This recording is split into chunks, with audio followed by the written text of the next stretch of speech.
mura. Kaya ka mura. Bakit mura yung ano, yung cottage dito? Walang yaban naman eh. Ay, shoutout sa mga taga-riyan natin. Mura yung cottage. Kasi musbong yung dagat yung nalapit sa'yo. Wow! Pero maganda. Pagising mo, kakatukin ka na ng dagat. Maganda dito. Ay, may iba kayo, malaki yun. Oo nga. Pariwin natin kasi nagdadala ng pera yan. Ay, malaki yun. Ang laki oh. Enad! Enad daw. Yo, what's up mga pale? Nandito tayo ngayon sa Paninap 2. Lumipat tayo dahil nung kanina, madaling araw, di ba? Nandun tayo kanina sa Paninap 1 sa may Ocean Tour ba yun? Hindi kami tumuloy doon kasi medyo mahal yung cottage kasi ang dami namin eh. Kaya pagkakasyahin namin kasi yung budget para doon sa lahat. Eh, pangit naman kung kami lang yung makaka-afford doon sa magandang room. Kaya naman, kailangan lahat kasama doon sa isang kwarto.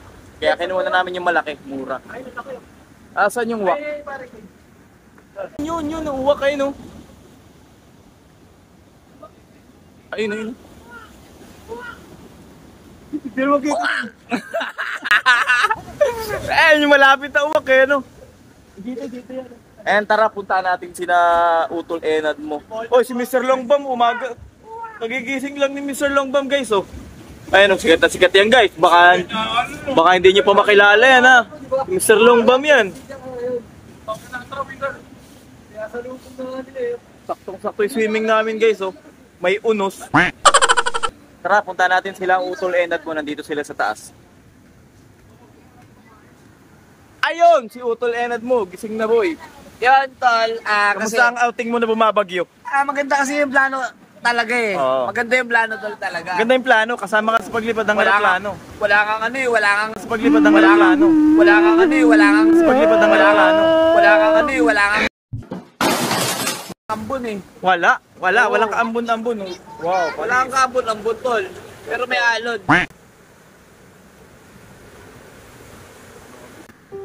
Ay, sila ang buhay. Kaya piliin natin lagi maging masaya. Kasi kung ito ng problema, focus tayo sa mga bagay na makakapagpasaya sa atin. Yun, itsuka kang sa baba.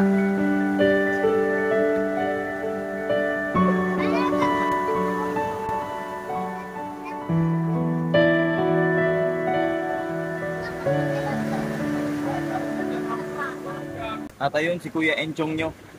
Naghahanap ng makakain dun sa tabing dagat. Pagka nakakita daw siya ng crab, kakainin niya ng hilaw. Ito ang alarm clock namin guys. Ipapakita ko sa inyo kung sino yung alarm clock namin. Napakakupal na ito bang ingay eh. No? Ayan. Kupal, napakaingay niyan. Bading yan, tol, bading. Bading. At ayun na nga mga pale. Pagka ganyan ng tanawin naman, talagang marerelax ka. Kita mo si Kuya Joseph mo ay no, nakatulala lang sa tabing dagat. Kasi hindi sila makaligo eh. Ayun oh, napakalakas ng alon pero sobrang nakaka-relax kapag ka naglakad ka dyan sa dalampasigan. Ayan, nakapaka ka lang tapos mararamdaman mo yung mga bato-bato. Tapos yung mga alon dadampi sa paa mo. Yun ang nakaka-relax dyan. Tapos titingin ka sa malayo. Mawawala lahat ng mga problema mo. Panandalian ka makakalimot dyan mga pale. Siyempre, pagkatapos ng napakahabang trabaho, pagkatapos ng mga nakaka-stress na araw, kailangan din naman nating mag-relax para kahit papano naman nare-refresh ang utak natin mga pale. Palagi nating tandaan mga pale, ang pera nauubos yan, pero ang oras na igagala mo, hindi na babalik yan. Kaya habang bata ka pa, gumala ka ng gumala. Sabi nga ng iba, hindi na daw uso ngayon ang paramihan ng pera. Ang uso na daw ngayon, yung meron kang peace of mind mga pale. Yun daw ang pinakamahalaga sa panahon ngayon. Aanhin mo nga naman ng pera kung stress na stress ka na. Pero aanhin mo rin naman ng stress kung mamamatay ka rin naman pala mamaya. Charot lang mga pale. Basta gumala ka, enjoyin mo lang ang buhay mo. Hey. At hayo na nga, kainan na tayo mga pale. Ayan o, kasama natin si Paling Chukakak at si kumpale natin, si Kevin. Mr. Longbam. Kumakain. Si Enchong, syempre papahuli ba yan? Boy, Enchong yan eh. Na pagka nahuli sa pagkain yan, hindi Enchong yan boy. Syempre. At syempre mga pale, dahil malamig ang panahon, kailangan nating magpainit ng kauntian lang. Sa mga nilalamig dyan, ang problema nyo ba hindi kayo makapag-swimming dahil sobrang lamig ng panahon o sobrang lamig ng tubig? Ayan ang tirahin nyo mga pale, sure ball, hindi kayo lalamigin. Talagang napakainit niyan sa tiyan. Kahit gaano pa kalamig ang dagat, kahit gaano pa kalamig ang tubig dyan, panigurado makakaligo kayo. Lakas ng hangin, oh.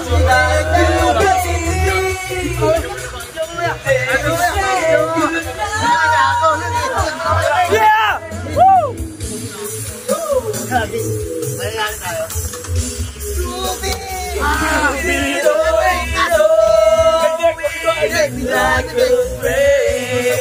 Malungkot ako doon.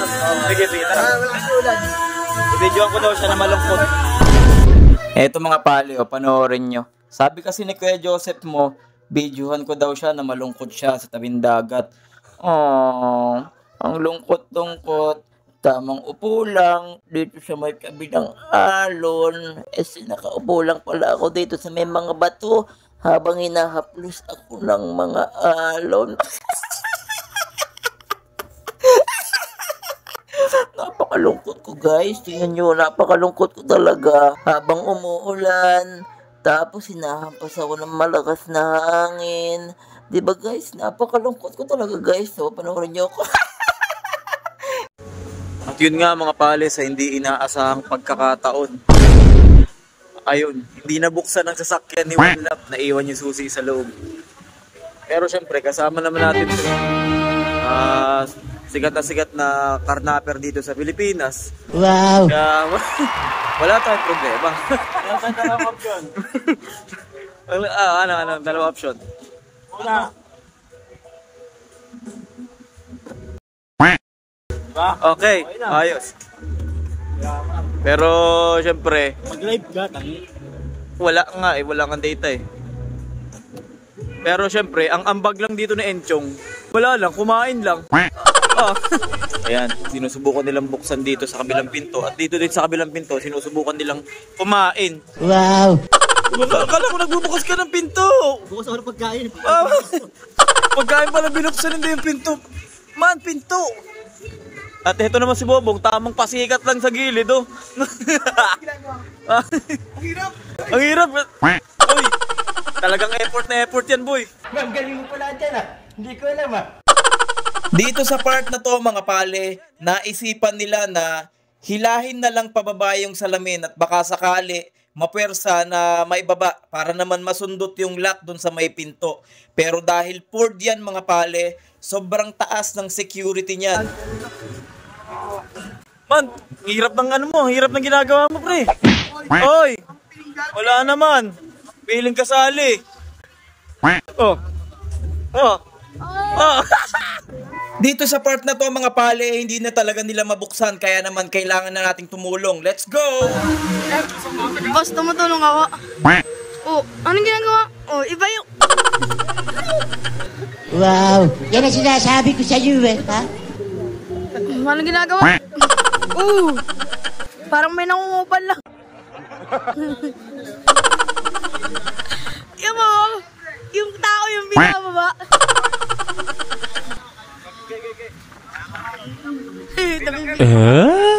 Makalang si Gex.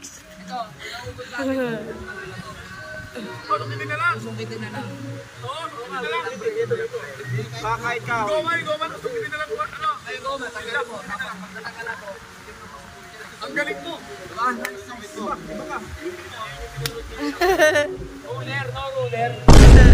No, alam ko, nakikita ko. Bakit kailangan? Anong pinapalabas mo sa akin? Ano ulit? Mahirap talaga, no? Malaki na tulong ko dyan. Paano? Supporting. Yung tayo ngayon. Tingnan nyo mga pale, napakalaki talaga ng ambag ni Enchong dito. Nakatulala lang siya, oh. Parang may iniisip na napakalalim. You're like to be your fantasy.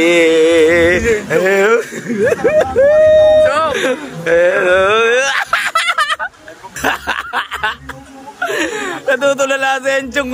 Nagugutom ka na ba? Kala ko nag-iisip ko ng uulamin.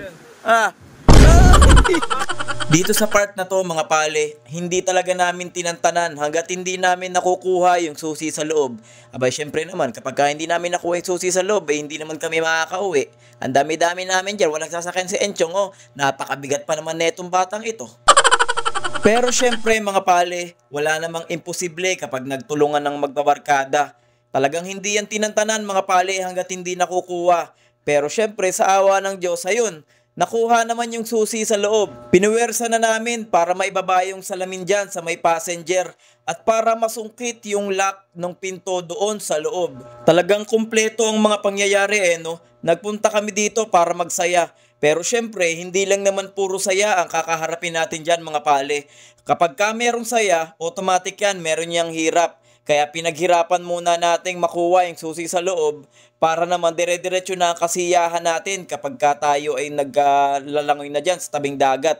Kita nyo si Enchong, naglangoy yan kanina sa dagat, dinala lang ng alon kaya bumalik na ulit sa pangpang kasi baka mapunta siya ng laot. Ayan, oras na para magsaya. Tara, tayo maglakad-lakad muna sa tabing dagat. Let's go!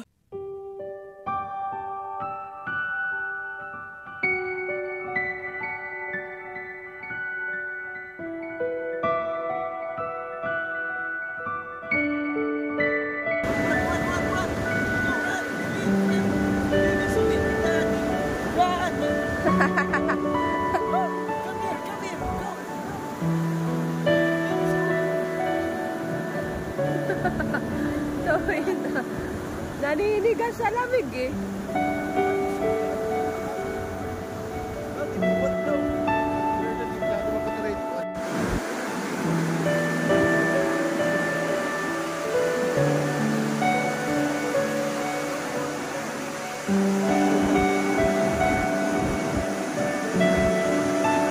Daddy!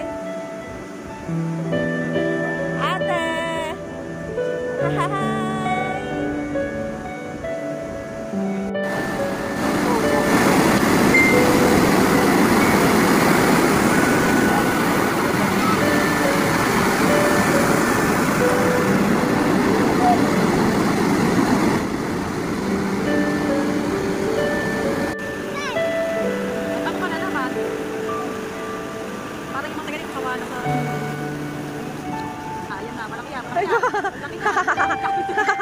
Piling ng daddy, di naman marunong lumangoy yun. Oo, sabi nga niya. Hindi siya marunong lumangoy. Marunong lang kami. Uy!